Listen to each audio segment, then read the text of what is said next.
ගරු මන්ත්‍රීතුමා කතාව. Honourable Member, I'm thankful that I've been given an opportunity to speak at the committee stage debate with regard to trade, commerce and industry. I would say that in our country,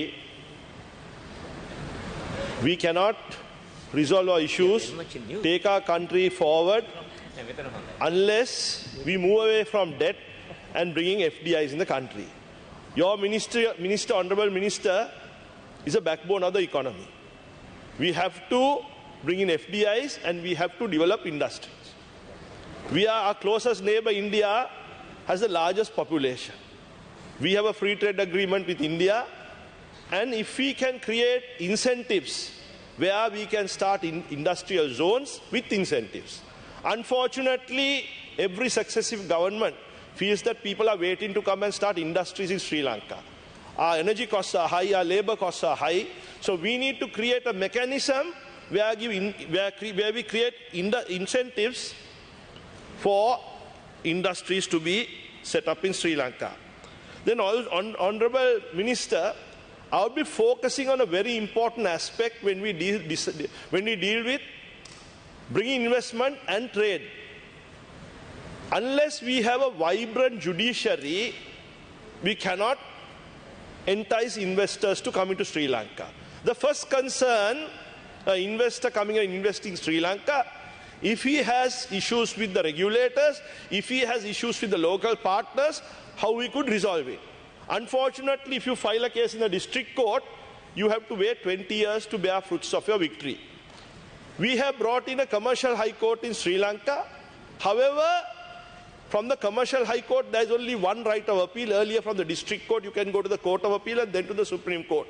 Even with that mechanism, for one to have fruits of a victory of a decree, it will take 10 years. So unless we revamp our judiciary, where with regard to commercial matters, especially when foreigners come to invest in Sri Lanka, that we give them investment confidence that through a vibrant judiciary, we will be able to protect their rights. Also, Honourable Minister, the Arbitration Act. Lot of investors have come to Sri Lanka because they can, the dispute record mechanism of arbitration.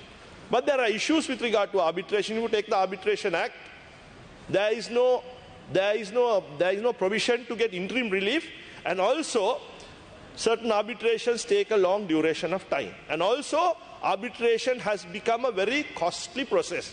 So I think there needs to be centers set up by the state where cost of arbitration can be brought about. Also, when you take small timers, if you take leases in Sri Lanka, the leasing agreements have an arbitration act. When you have an arbitration act, a small timer can't go to court, and therefore the leasing companies do what they want. Because you can only go to court on a question of law, and normally an average citizen does not have the resources to go before arbitration. Because you have to pay for the arbitrator, you have to pay for the center, and also invariably a small timer does not understand the process of arbitration. But if you take the legal mechanism of court, a small time is protected. So I would ask you to have discussions with the Justice Ministry and with regard to the Arbitration Act, bringing a ceiling where leaseholders and hire purchase agreements where less than a certain value, that there is a provision that you cannot refer it to arbitration. So, Honourable Minister, I would like you to consider the aspect with regard to our judiciary and investment, especially the amendments which I suggested with the Arbitration Act. We need to bring in changes to entice investors, because whatever you do, Honourable Minister, with regard to promoting investment and starting industries, unfortunately you see great number of Sri Lankans great number of foreign investors have got played out. You must be having various foreign nationals coming and saying that they got played out by their local partner. So unless the judiciary is vibrant, they will never have recourse. Also, if you look at our judiciary, we have the district court, we have the magistrates court, and you get the high court. There are over 15 vacancies which have not been filled in the high court from April last year. So if we do not have a strong judiciary, we cannot. It is relevant because unless these judicial appointments are filled, there will be loss delays. And when an investor comes into Sri Lanka, it is relevant in this sense.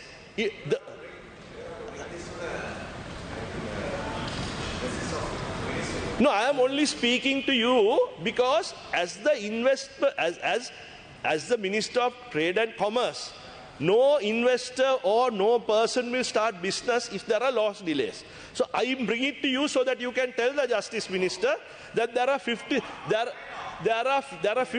15 vacancies in the High Court. The Judicial Services Commission should recommend to the President so that they can be appointed. So if you can, because judges also like to be promoted from the Magistrates Court to the District Court to the High Court, from the Court of Appeal to the Supreme Court. So we need a vibrant judiciary, because unless these judicial appointments are filled, from April last year, High Court appointments have not been filled. I'm not blaming anybody. So the Judicial Services Commission should recommend it to the President, the names, so that the appointment can be made. Otherwise, there will be loss delays. If there are loss delays, investors will have problems in coming and invest in Sri Lanka if the court. So therefore, I respectfully urge you to look at the issues which I propose with regard to the judiciary. And also, Honourable Minister, every magistrate and a district judge likes to be appointed to the High Court. There is an age limit of 16 up where they can serve in the High Court. So if you can, in the interest of the country, I am speaking on behalf that you need a vibrant judiciary to entice investment. So in that scenario, I beg you to look into the aspect that these 15 judicial appointments to the High Court be filled as soon as possible. Thank you, Mr.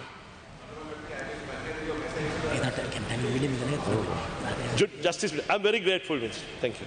I thank.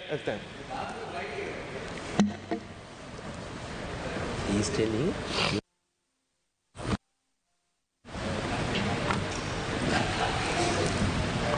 Dr. Elia Tandiswamy.